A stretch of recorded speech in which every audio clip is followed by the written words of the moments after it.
India Pakistan war 1965। तो ये story start होती है अप्रैल 1965 में, जब थोड़ी बहुत हरकत स्टार्ट होती है कच्छ के एरिया में। कच्छ के पास एक जगह है सर क्रीक करके, तो वहाँ पे हमारी और पाकिस्तान की बाउंड्रीज क्लियर नहीं है। पाकिस्तान इस ग्रीन वाली लाइन को हमारी बाउंड्री मानता है और हम रेड वाली को।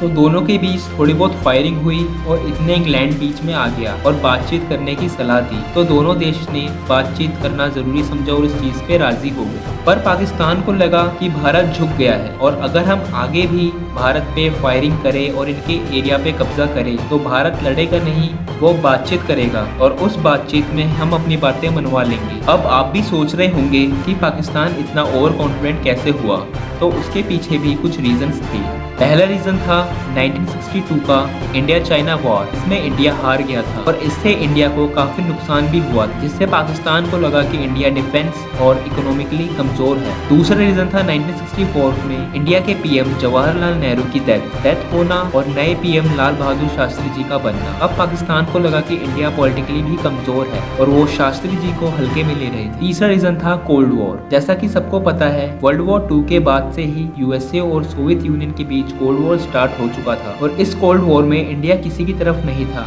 पर पाकिस्तान तेज था इस मामले में, वो यूएसए की तरफ था और इसीलिए यूएसए ने उसे एडवांस गन, टैंक्स और फाइटर जेट्स दे रखे थे। और इन बातों से पाकिस्तान को ये लग रहा था कि ये सबसे सही वक्त है कश्मीर कब्जाने का। तो उन्होंने एक ऑपरेशन स्टार्ट किया अगस्त 1965 में, जिसका नाम था ऑपरेशन जिब्राल्टर। और इसके तहत पाकिस्तान ने अपने स्पेशल फोर्सेस को कश्मीर वैली में भेजा था, जिसका एम था वहाँ के लोगों को भारत के खिलाफ भड़काना और कश्मीर के इम्पोर्टेंट जगह जैसे गवर्नमेंट ऑफिसेज, ब्रिज, टेलीफोन पोल और पुलिस स्टेशन जैसे एरियाज पे कब्जा करना। पर हुआ बिल्कुल उल्टा। कश्मीरी लोगों ने इसका बिल्कुल भी सपोर्ट नहीं किया और उल्टा इनके फौजियों को पकड़ पकड़ के इंडियन आर्मी के हवाले कर दिया और इस तरह ये ऑपरेशन पूरी तरीके से फेल हुआ। और इसके बाद उन्होंने सितंबर में एक ऑपरेशन और स्टार्ट किया, ऑपरेशन ग्रैंड स्लैम। और अब वार स्टार्ट हो चुकी थी क्योंकि पाकिस्तान ने जम्मू के एक एरिया अखनूर पे अटैक किया था और इंडियन आर्मी भी फिर मैदान में कूदी और उन्होंने अखनूर को बचा लिया।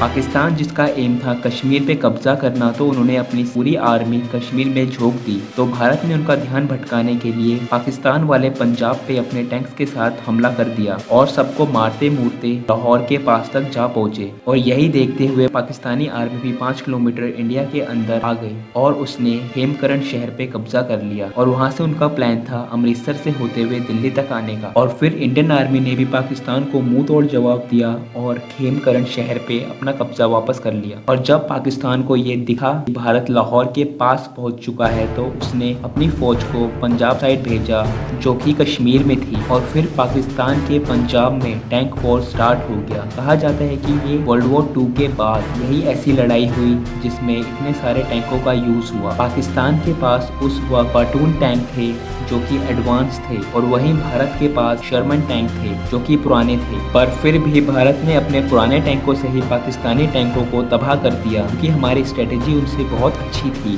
जिसके कारण हमें जीत मिली। और इधर हवा में भी लड़ाई जारी थी। पाकिस्तान के पास उस वक्त के यूएसए के दिए हुए फाइटर जेट्स थे जो कि काफी एडवांस थे इंडियन जेट्स के मुकाबले। और इसका फायदा उठाते हुए स्टार्टिंग में पाकिस्तान ने काफी सारे भारतीय सैन्य ठिकानों पे हमला किया, जिससे हमें काफी नुकसान उठाना पड़ा। और जिसका जवाब देते हुए इंडियन एयर फोर्स ने भी पाकिस्तानी एयर फोर्स पे काउंटर अटैक किया। और ये माना जाता है कि अगर ये लड़ाई कुछ दिन और चलती तो इंडिया वॉर जीत जाता। पर सोवियत यूनियन और यूएसए जो स्टार्टिंग से ही लड़ाई रुकवाने की कोशिश कर रहे थे, वो 22 सितंबर 1965 को कामयाब हुए और लड़ाई रोक दी गई। और ये लड़ाई खत्म होने तक भारत ने पाकिस्तान का 1840 किलोमीटर का एरिया कब्जा लिया और 3800 पाकिस्तानी आर्मी मार गिराई और वहीं हमारे 3000 जवान शहीद हुए। और इसके साथ ही पाकिस्तान ने हमारे 500 किलोमीटर तक के एरिया पे कब्जा किया। पर देखा जाए तो इस लड़ाई में जीत इंडिया की हुई क्योंकि इंडिया ने जो एरिया कब्जाया था वो काफी अच्छा था,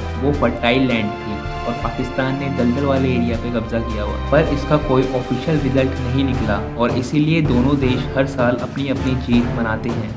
पर उस वक्त के सोर्सेज ये कहते हैं कि इस लड़ाई में इंडिया का अपर हैंड था और अगर पाकिस्तान 2-3 हफ्ते भी और लड़ता तो उसके सारे रिसोर्स खत्म हो जाते और वो हार जाता। और फिर 10 जनवरी 1966 को सोवियत यूनियन ने दोनों देशों के लीडर्स को यानी भारत से लाल बहादुर शास्त्री जी और पाकिस्तान से याकूब खान प्रेसिडेंट बुलाया, जो कि आज पाकिस्तान में है। और उस समझौते में ये डिसाइड हुआ कि लड़ाई से पहले जो बाउंड्री थी दोनों वहां लौट जाएंगे। और इससे भारत को नुकसान हुआ कि भारत ने पाक का काफी अच्छा एरिया कब्जा रखा था, जिसमें हजपीर पास ही एक लोकेशन है जिसे हासिल करने के लिए हमारे सैनिकों ने अपनी जान की बाजी लगा दी थी। फिर दोनों देशों ने एक दूसरे के सोल्जर्स जो कि लड़ाई के वक्त बंदी बना लिए गए थे उन्हें छोड़ने का वादा किया और कश्मीर मुद्दे को आपसी बातचीत से सुलझाने का वादा किया। भारत का अपर हैंड होने के बावजूद भी भारत बातचीत में कुछ खास ना कर पाया, क्योंकि भारत एक शांति प्रिय देश। भारत को लगा पाकिस्तान इस लड़ाई से कुछ सीखेगा और आगे से लड़ाई नहीं करेगा, पर वैसा आज तक नहीं हुआ। और उसी रात लाल बहादुर शास्त्री जी को हार्ट अटैक आया और उनका निधन हो गया। तो ये थी पूरी कहानी इंडिया पाकिस्तान वॉर 1965 की। होप आपको ये वीडियो अच्छी लगी।